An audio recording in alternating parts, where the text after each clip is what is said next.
ಈ ಬಗ್ಗೆ ಮಾತನಾಡೋದಕ್ಕೆ ನಮ್ಮ ಜೊತೆಯಲ್ಲಿ ಇಸ್ರೋದ ಮಾಜಿ ಉಪನಿರ್ದೇಶಕರು ಡಾಕ್ಟರ್ ಎಸ್.ವಿ. ಶರ್ಮಾ ಅವರು ನೇರ ಸಂಪರ್ಕದಲ್ಲಿದ್ದಾರೆ.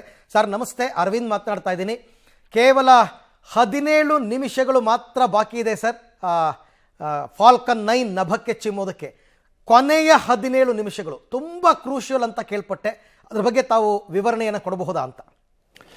ಹೌದು, ಲಾಸ್ಟ್ 17 ಮಿನಿಟ್ಸ್ ಅಂತ ನಾವೇನು ಹೇಳ್ತೀವಿ, ಆ್ಯಕ್ಚುಲಿ ಲಾಸ್ಟ್ 15 ಮಿನಿಟ್ಸ್ ಅಂತ ನಾವೇನು ಹೇಳ್ತೀವಿ, ಅದು ಲಾಸ್ಟ್ 15 ಮಿನಿಟ್ಸ್ ಭಾಳ ಕ್ರೂಷಿಯಲ್ ಆಗುತ್ತೆ. ಯಾಕಂದರೆ ಆ ಟೈಮಲ್ಲಿ ಕಂಪ್ಲೀಟ್ ಎಲ್ಲ ಸಿಸ್ಟಮ್ಮು ಆಟೋ ಸಿಸ್ಟಮ್ ಆಗುತ್ತೆ, ಆಟೋಮೆಟಿಕ್ ಹೊರಟೋಗುತ್ತೆ. ಅಂದರೆ ಯಾವುದೇ ರೀತಿ ಗ್ರೌಂಡ್ ಇಂಟರ್ವೆನ್ಷನ್ ಆಗಲಿ, ಗ್ರೌಂಡ್ ಕಂಟ್ರೋಲ್ ಆಗಲಿ ಮಾಡಲಿಕ್ಕೆ ಅದಾದಮೇಲೆ ಬಹಳ ಕಷ್ಟವಾದಂಥ ಒಂದು ಕೆಲಸ ಆಗುತ್ತೆ. ಯಾಕೆಂದರೆ ಆಟೋ ಮೋಡ್ ಅಂತ ನಾವು ಹೇಳ್ತೀವಿ, ಆಟೋ ಮೋಡಲ್ಲಿ ಹೊರಟೋಗುತ್ತೆ ಕಂಪ್ಲೀಟಾಗಿ. ಅದಾದಮೇಲೆ ಏನೇನು ಸೀಕ್ವೆನ್ಸ್ ನಡೆಯುತ್ತೆ ಎಲ್ಲ ಕಂಪ್ಲೀಟಾಗಿ ಆಟೋಮೆಟಿಕ್. ಅದು ಆ್ಯಕ್ಚುಲ್ ಆಗಿ ಕೌಂಟ್ ಡೌನ್ ಬಂದ್ಬಿಟ್ಟು T-36 ಅವರ್ಸ್ ಅಂತ ಹೇಳ್ತೀವಿ. T-36 ಅವರ್ಸಿಂದನೇ ಕೌಂಟ್ ಡೌನ್ ಸ್ಟಾರ್ಟ್ ಆಗುತ್ತೆ. ಆ T-36 ಅವರ್ಸಲ್ಲಿ ಕೌಂಟ್ ಡೌನ್ ಸ್ಟಾರ್ಟ್ ಆಗಬೇಕಾದ್ರೆ ಮೋರ್ ದೆನ್ 2000-3000 ಪ್ಯಾರಾಮೀಟರ್ಸು ಅದನ್ನು ಚೆಕ್ ಮಾಡಬೇಕಾಗತ್ತೆ. ಒಂದು ಬಂದ್ಬಿಟ್ಟು ಇದು ಫಾಲ್ಕನ್ ರಾಕೆಟ್, ಇದು 2 ಸ್ಟೇಜ್ ರಾಕೆಟ್, 70 ಮೀಟರ್ ಹೈಟ್ ಇರುವಂಥದ್ದು 2 stage rocket, nearly 550 to 600 tons ಇರುವಂಥ ರಾಕೆಟ್. ಅದರಲ್ಲಿ electrical system, mechanical systems, hydraulic systems ಮತ್ತು optical systems, memory systems, telecommand system, telemetry system, power systems ಅಂತ ಎಲ್ಲ ಥರದ ಸಿಸ್ಟಮ್ಸ್ ಇರುತ್ತೆ. ಅದೆಲ್ಲ ಸಿಸ್ಟಮನ್ನು ಒಂದೊಂದು ಸಿಸ್ಟಮ್ಗೆ ಒಂದೊಂದು ಎಕ್ಸ್ಪರ್ಟ್ಸ್ ಅಂತ ಇರುತ್ತೆ, ಎಕ್ಸ್ಪರ್ಟ್ ಟೀಮ್ಸ್ ಅಂತ ಇರುತ್ತೆ. ಆ ಟೀಮ್ಸ್ನ ಕಂಪ್ಲೀಟಾಗಿ ಚೆಕ್ ಮಾಡ್ತಾ ಇರ್ತಾರೆ, ಅದನ್ನು ಚೆಕ್ ಮಾಡಿ ಕ್ಲಿಯರೆನ್ಸ್ ಕೊಡ್ತಾ ಇರ್ತಾರೆ. ಯಾವುದೇ ಮಾರ್ಜಿನ್ ಇಲ್ದಂಗೆ ಕ್ಲಿಯರೆನ್ಸ್ ಆಗ್ತಾ ಹೋಗುತ್ತೆ. ಅದೇ ರೀತಿಯಾಗಿ ಅದರಲ್ಲಿ ಪ್ರೊಪಲ್ಷನ್ ಸಿಸ್ಟಮ್ಸ್ ಅಂತ ಇರುತ್ತೆ. ಪ್ರೊಪಲ್ಷನ್ ಸಿಸ್ಟಮ್ ಅಂತ ಹೇಳಿದ್ರೆ ಈ ಇಂಧನ ಏನು ಹೈಡ್ರೋಜನ್, ಲಿಕ್ವಿಡ್ ಹೈಡ್ರೋಜನ್ ಮತ್ತು ಲಿಕ್ವಿಡ್ ಆಕ್ಸಿಜನ್ ಅಂತ ಏನು ಹೇಳ್ತೀವಿ, ಮತ್ತು ಏನು ಕೆರೋಸಿನ್, ಸ್ಪೇಸ್ ಗ್ರೇಡ್ ಕೆರೋಸಿನ್ ಅಂತ ಏನು ಹೇಳ್ತೀವಿ, ಅದನ್ನು ಯೂಸ್ ಮಾಡಿಕೊಂಡು ಏನು ಥ್ರಸ್ಟ್ ಡೆವಲಪ್ ಮಾಡ್ತೀವಿ, ಅದರಲ್ಲಿ ಬೇಕಾದಂಥ ಏನು ಪ್ಲಂಬ್ ಲೈನ್ಸ್ ಇದೆ ಅದರದ್ದು ಪ್ರೆಷರ್ ರಿಕ್ವೈರ್ಮೆಂಟ್ಸು, ಮತ್ತು ಅದರಲ್ಲಿ ಇವಾಗ ಇಂಧನ ತುಂಬೋದು T-12 ಅವರ್ಸು T-20 ಅವರ್ಸಿಗೆ ಸ್ಟಾರ್ಟ್ ಆಗುತ್ತೆ. ಸ್ಟಾರ್ಟ್ ಆದಾಗ್ಲಿಂದನೂ ಯಾವುದೇ ರೀತಿಯಾಗಿ ಪ್ರೆಷರ್ ಬಿಲ್ಡಪ್ ಆಗ್ತಾ ಇದೆ, ಯಾವ ರೀತಿಯಾಗಿ ಅಲ್ಲಿ ಗ್ಯಾಸ್ ಬಿಲ್ಡಪ್ ಆಗ್ತಾ ಇದೆ, ಮತ್ತು ಅಲ್ಲಿ ಏನು ಒಂದು ಕಂಟೈನರ್ಸ್ ಅಂತ ಏನು ಹೇಳ್ತೀವಿ, ಟ್ಯಾಂಕ್ಸ್ ಅಂತ ಹೇಳ್ತೀವಿ, ಪ್ರೆಷರ್ ಟ್ಯಾಂಕ್ಸ್ ಅಂತ ಏನು ಹೇಳ್ತೀವಿ, ಪ್ರೆಷರ್ ಟ್ಯಾಂಕ್ಸಲ್ಲಿ ಹೇಗೆ ರೆಸ್ಪಾನ್ಸ್ ಬರ್ತಾ ಇದೆ ಅಂತ ಕಂಪ್ಲೀಟಾಗಿ ಕಂಟಿನ್ಯೂಸ್ ಆಗಿ ಮಾನಿಟರ್ ಮಾಡ್ತಾರೆ ರಾಕೆಟ್ದು.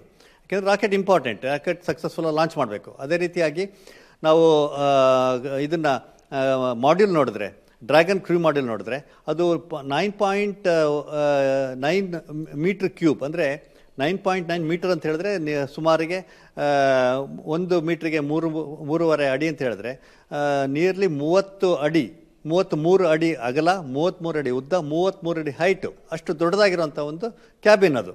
ಅದರಲ್ಲಿ 7 ಜನ ಆಸ್ಟ್ರೋನಾಟ್ಸ್ ಕೂರುವಂಥ ಒಂದು ಜಾಗ. ಅದರಲ್ಲಿ ಬೇಕಾದಂಥ ಏನು ಕ್ರೂ ಮಾಡ್ಯೂಲ್ ಅಂತ ಇರುತ್ತೆ ಮತ್ತು ಸರ್ವಿಸ್ ಮಾಡ್ಯೂಲ್ ಅಂತ ಇರುತ್ತೆ. ಕ್ರೂ ಮಾಡ್ಯೂಲಲ್ಲಿ ಬಂದ್ಬಿಟ್ಟು ಈ ಆಸ್ಟ್ರೋನಾಟ್ಸ್ ಕೂತ್ಕೊಳ್ಳೋಂಥದ್ದು. ಸರ್ವಿಸ್ ಮಾಡ್ಯೂಲಲ್ಲಿ ಕಂಪ್ಲೀಟಾಗಿ ಅಲ್ಲಿ ಬೇಕಾದಂಥ ಎಲೆಕ್ಟ್ರಾನಿಕ್ಸ್ಗಳು, ಸಿಸ್ಟಮ್ಗಳು, ಅದರಲ್ಲಿ ಥ್ರಸ್ಟ್ ಎಂಜಿನ್ಸು, ಫ್ಯೂಯಲ್ಲು ಮತ್ತು control system, digital system, communication systems ಎಲ್ಲ ಇರುತ್ತೆ, ರೆಡಾರ್ ಸಿಸ್ಟಮ್ಸ್ ಎಲ್ಲನೂ ಆ ಒಂದು ಸರ್ವಿಸ್ ಮಾಡ್ಯೂಲ್ ಇರುತ್ತೆ. ಸರ್ವಿಸ್ ಮಾಡ್ಯೂಲ್ಗೂ ಕ್ರೂ ಮಾಡ್ಯೂಲ್ಗೂ ಲಿಂಕ್ ಆಗಿರುತ್ತೆ. ಆ ಸರ್ವಿಸ್ ಮಾಡ್ಯೂಲಲ್ಲಿ ಕ್ರೂ ಮಾಡ್ಯೂಲ್ಗೆ ಬೇಕಾದಂಥ ಏನು ಎನ್ವೈರ್ಮೆಂಟ್ ಬೇಕಿದೆ, ಟೆಂಪ್ರೇಚರು, ಪ್ರೆಷರು, ಮತ್ತು ಅವರಿಗೆ ಆಕ್ಸಿಜನ್ನು, ಅವ್ರಿಗೆ ಬೇಕಾದಂಥ ಫುಡ್ ಆಗಲಿ, ಅವರಿಗೆ ಏನು ಕಂಫರ್ಟ್ ಆಗಬೇಕು ಅದನ್ನೆಲ್ಲ ಮಾಡುವಂಥ ಟೆಸ್ಟು ಮತ್ತು ಒಂದು ಏನು ಫೈನಲ್ ಚೆಕ್ಸ್ ಇದೆ ಅದು ನಡೀತಾ ಇರುತ್ತೆ. ಆ ಲಾಸ್ಟ್ 15 ಮಿನಿಟ್ಸಲ್ಲಿ ಕೂಡ ಆ ಆಸ್ಟ್ರೋನಾಟ್ಸ್ ಕಂಡೀಷನ್ಸು ಹೇಗೆ, ಫಿಸಿಕಲ್, ಮೆಂಟಲ್, ಸೈಕಾಲಜಿಕಲ್ ಕಂಡೀಷನ್ಸ್ ಏನು, ಟೆಂಪ್ರೇಚರ್ ಏನು, ಮತ್ತು ಅವ್ರದ್ದು ವೈಟಲ್ ಪ್ಯಾರಾಮೀಟರ್ಸ್ ಅಂತ ಹೇಳ್ತೀವಿ, ಕಂಟಿನ್ಯೂಸ್ ಮಾನಿಟರ್ ಆಗ್ತಾ ಇರುತ್ತೆ ವೈಟಲ್ ಪ್ಯಾರಾಮೀಟರ್ಸು. ಆ ವೈಟಲ್ ಪ್ಯಾರಾಮೀಟರ್ಸ್ ಆಸ್ಟ್ರೋನಾಟ್ಸ್ ಹೇಗಿದೆ ಅದೆಲ್ಲನೂ ಚೆಕ್ ಮಾಡ್ತಾ ಇರುತ್ತೆ. ಇದು ಒಂದು ರಾಕೆಟ್ ಮತ್ತು ಮಾಡ್ಯೂಲ್ದಾಯಿತು. ಆದರೆ ಇದ್ರ ಜೊತೆಗೆ ಹಲವಾರು ದೇಶಗಳಲ್ಲಿ ಬೇಕಾದಷ್ಟು ಆ್ಯಂಟನಾಗಳು ಮತ್ತು ಏನು ಗ್ರೌಂಡ್ ಸ್ಟೇಷನ್ಸ್ ಅಂತ ಹೇಳ್ತೀವಿ, ಗ್ರೌಂಡ್ ಸಿಸ್ಟಮ್ಸ್. ಇವಾಗ ರಾಕೆಟ್ ಮೇಲೆ ಹೋಗಬೇಕಾದ್ರೆ ಅದನ್ನು ಗ್ರೌಂಡಲ್ಲಿ ಟ್ರ್ಯಾಕ್ ಮಾಡಬೇಕು, ಅದಕ್ಕೆ ಗೈಡ್ ಮಾಡಬೇಕು. ಗೈಡ್ ಮಾಡೋದಕ್ಕೆ ಬೇಕಾದಂಥ ಏನು ಫೆಸಿಲಿಟೀಸ್ ಇದೆ ಆ ಫೆಸಿಲಿಟೀಸ್ ಗ್ರೌಂಡಲ್ಲಿ 32 ಮೀಟರ್ ಆ್ಯಂಟನ. ಈಗ ಭಾರತ ದೇಶದಲ್ಲಿ ನಮ್ಮ ಇಸ್ಟ್ರಾಕಲ್ಲಿ 32 ಮೀಟರ್ ಆ್ಯಂಟನ ಇದೆ. ಆ 32 ಮೀಟರ್ ಆ್ಯಂಟನ ಯೂಸ್ ಮಾಡ್ಕೋಬೋದು. ಅದೇ ರೀತಿಯಾಗಿ ಬೇರೆ ಬೇರೆ ದೇಶಗಳಲ್ಲಿರುವಂಥ ಒಂದು ಆ್ಯಂಟನಾನ, ಗ್ರೌಂಡ್ ಸ್ಟೇಷನ್ನ ಇದಕ್ಕೆ ಯೂಸ್ ಮಾಡುವಂಥ ಒಂದು ಪರಿಸ್ಥಿತಿ ಬರುತ್ತೆ.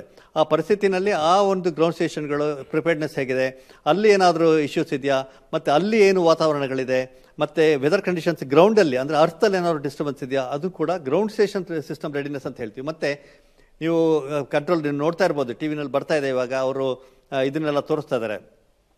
ಕಂಟ್ರೋಲ್ ರೂಮ್ ಅಂತ ಹೇಳ್ತೀವಿ, ಅದನ್ನು ಮಿಷನ್ ಕಂಟ್ರೋಲ್ ರೂಮ್ ಅಂತ ಹೇಳ್ತೀವಿ. ಮಿಷನ್ ಕಂಟ್ರೋಲ್ ರೂಮಲ್ಲಿ ಬೇಕಾದಷ್ಟು ಕಂಪ್ಯೂಟರ್ ಸಿಸ್ಟಮ್ಸ್ ಇರುತ್ತೆ. ಅದರಲ್ಲಿ ಬೇಕಾದಂಥ ಎಲ್ಲ ಪ್ರೋಗ್ರಾಮಿಂಗ್ ಏನು ಹೇಳ್ತೀವಿ, ಪ್ರೋಗ್ರಾಮಿಂಗ್ ಮಾಡಿಬಿಟ್ಟು ಯಾವ ರೀತಿಯಾಗಿ ಸ್ಯಾಟಲೈಟ್ ಕಂಟ್ರೋಲ್ ಮಾಡಬೇಕು, ಯಾವ ರೀತಿಯಾಗಿ ರಾಕೆಟ್ ಕಂಟ್ರೋಲ್ ಮಾಡಬೇಕು, ಯಾವ ರೀತಿಯಾಗಿ ಇದು ನಮ್ಮ ಏನು ಡ್ರ್ಯಾಗನ್ ಮಾಡ್ಯೂಲ್ನ ಕಂಟ್ರೋಲ್ ಮಾಡಬೇಕು, ಅದರದ್ದು ಎಲ್ಲ ಥರದ ಸಿದ್ಧತೆಗಳು ಗ್ರೌಂಡ್ ಸ್ಟೇಷನ್ ಇರುತ್ತೆ. ಸೊ ಗ್ರೌಂಡ್ ಸ್ಟೇಷನ್ ರೆಡಿನೆಸ್ ಕೂಡ ಭಾಳ ಇಂಪಾರ್ಟೆಂಟು. ನಾನು ಫಸ್ಟ್ ಮಾತಾಡಿದೆ ರಾಕೆಟ್ ಬಗ್ಗೆ, ಸೆಕೆಂಡ್ ಮಾತಾಡಿದೆ ಡ್ರ್ಯಾಗನ್ ಕ್ರ್ಯೂ ಮಾಡ್ಯೂಲ್ ಬಗ್ಗೆ, ಮೂರನೇದು ನಾನು ಮಾತಾಡ್ತಾ ಇರೋದು ನಿಮ್ಮ ಗ್ರೌಂಡ್ ಸ್ಟೇಷನ್ ಬಗ್ಗೆ. ಅದರದ್ದು ಪ್ರಿಪೇರ್ಡ್ನೆಸ್ ಕೂಡ ಕಂಪ್ಲೀಟಾಗಿ ನೋಡ್ಕೊಳ್ತಾರೆ.